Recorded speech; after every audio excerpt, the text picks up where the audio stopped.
जय श्री राम भक्तों। मैं अजय महाराज। आज का विषय है कर्म बलवान होता है या भाग्य। यह प्रश्न सदियों से चला आ रहा है। कुछ लोग कर्म को श्रेष्ठ बताते हैं और कुछ लोग भाग्य को बलवान बताते हैं, और सदियों से हमारे आपके बीच में इस बात की चर्चा होती रही है कि कर्म बड़ा होता है या भाग्य बड़ा होता है। इसका सही उत्तर गीता में दिया गया है, और वही उत्तर जो गीता में दिया गया है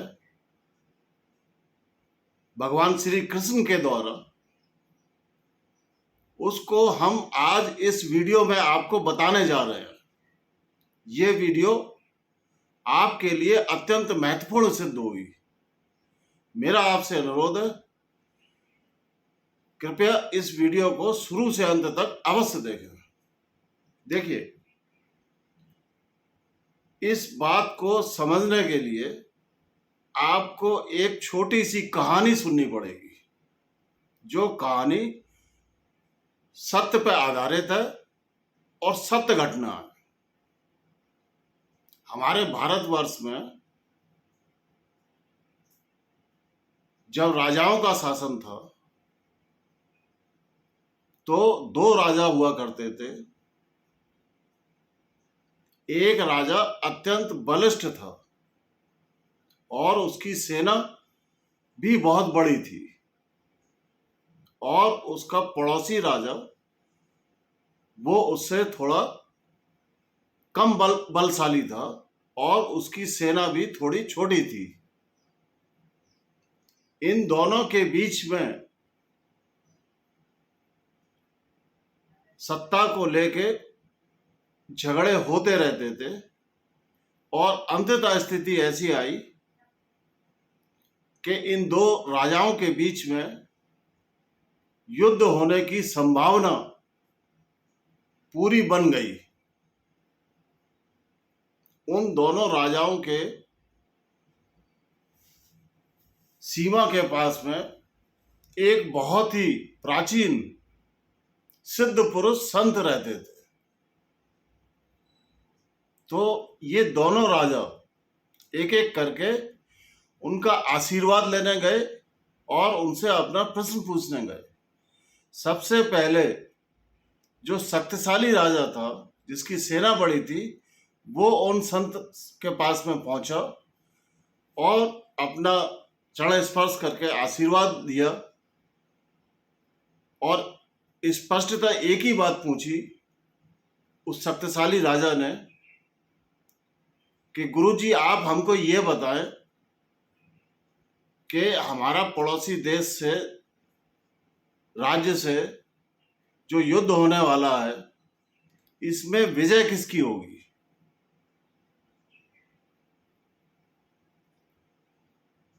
तो गुरुजी ने, उन संत जी ने थोड़ा सा ध्यान लगाया और बोले कि इस युद्ध में आपकी हार मेरे को नजर आ रही है।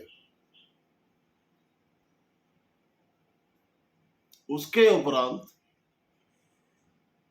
जो दूसरा राजा था, जो कम शक्तिशाली था, जिसकी सेना छोटी थी, वो भी उन संत और गुरुजी के पास गया और चरण स्पर्श करके यही प्रश्न उसने उन गुरुजी से पूछा कि गुरुजी, युद्ध होने वाला है, इसका क्या परिणाम हुआ। तो गुरुजी ने ध्यान लगाया और बोले कि इस युद्ध में मुझे ऐसा प्रतीत होता है कि आपकी विजय होगी। उसके उपरांत वो दोनों राजा अपने अपने राज्य में जाके अगले दिन युद्ध को प्रारंभ किया, और वो युद्ध काफी घनघोर हुआ। अब जो शक्तिशाली राजा था, जिसको गुरुजी ने कहा था कि तुम्हारे हारने की संभावना है, इसलिए उस शक्तिशाली राजा ने अत्यंत बल का प्रदर्शन किया, अत्यंत बुद्धि का प्रदर्शन किया और अच्छी से अच्छी रणनीति अपनाई और उसने उस युद्ध में अपनी पूरी जान लगा दी, ये सोच के कि मुझे हर हाल में इस युद्ध को जीतना है, जबकि गुरुजी ने मेरे को हारने के लिए या हार की संभावना बताई है। इसके विपरीत जो राजा कम बलशाली था, जिसकी सेना छोटी थी, वो युद्ध से पहले और युद्ध में ऐसे बर्ताव कर रहा था जैसे कि वो युद्ध जीत चुका हो और उसने उस युद्ध में कम प्रयास किए, कम वीरता का प्रदर्शन किया, कुशल रणनीति भी नहीं लगाई और युद्ध करते करते उसका घोड़ा घायल हो गया। उसके उपरांत भी उसने ध्यान नहीं दिया, ना अपना घोड़ा बदला। उसे तो मन में बस ये थी कि गुरुजी ने कहा है कि मैं युद्ध जीत जाऊंगा। अंततः जब युद्ध चरम सीमा पर पहुंचा तो इसका परिणाम विपरीत हुआ।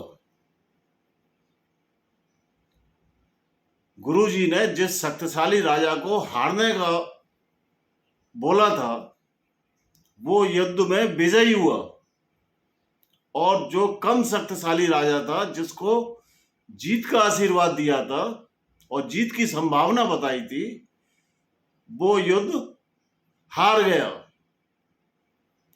उसी क्षण वो संत और या गुरुजी उस युद्ध क्षेत्र में पधारे तो दोनों राजाओं ने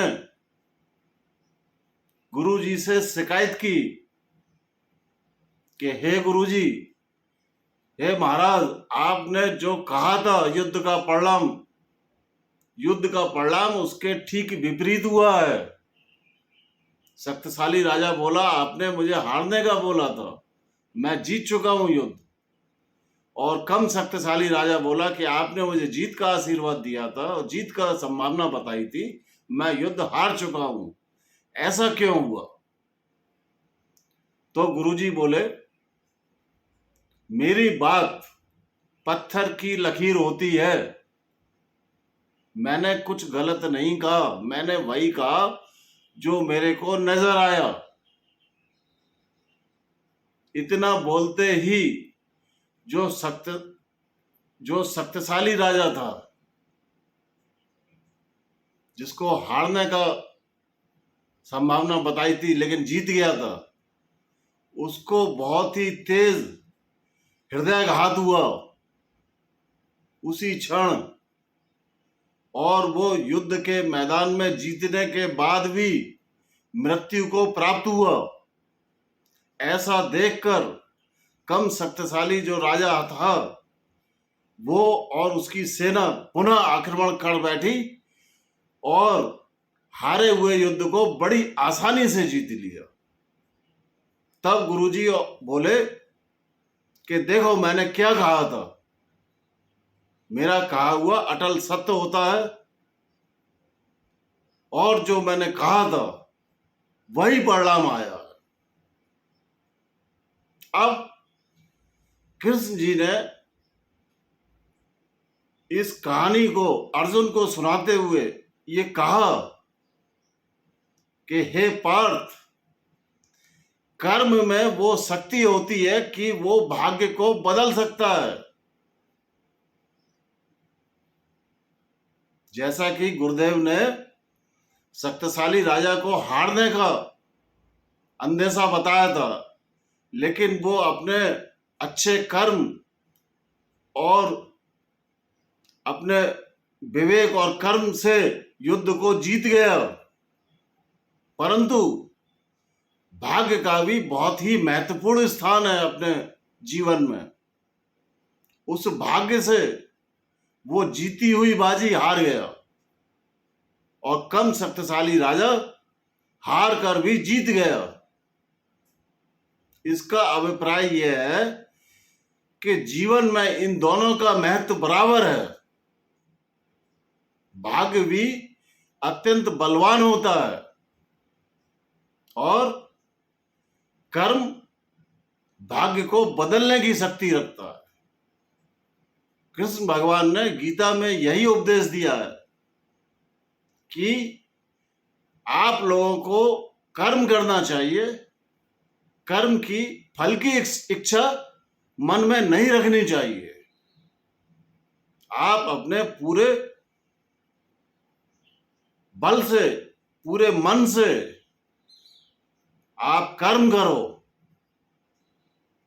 कर्म में इतनी शक्ति होती है कि कई बार वो भाग्य, लिखे हुए भाग्य को भी बदलने की ताकत रखता है। गीता में कर्म को अधिक महत्व दिया गया है, लेकिन संग में ये भी कृष्ण भगवान ने कहा कि भाग्य का भी आप लोगों के जीवन में अत्यंत महत्वपूर्ण स्थान होता है। लेकिन भाग्य में जो लिखा है उसको पाने के लिए भी आपको कर्म करना पड़ेगा। बगैर कर्म किए भाग्य में जो लिखा है उसको प्राप्त करना असंभव है। इस नाते कर्म की प्रधानता अधिक मानी गई है। तो मेरा आप सभी भक्तों से अनुरोध है, कृपया आप लोग भी अपने जीवन में भाग्य के साथ कर्म को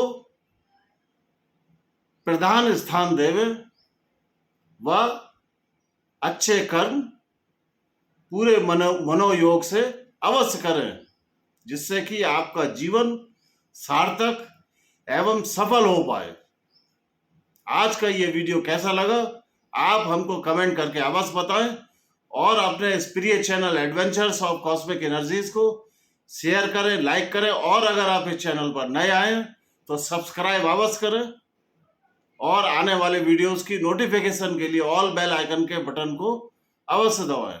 आज का ये वीडियो हम यहीं समाप्त करना चाहेंगे। जय श्री राम।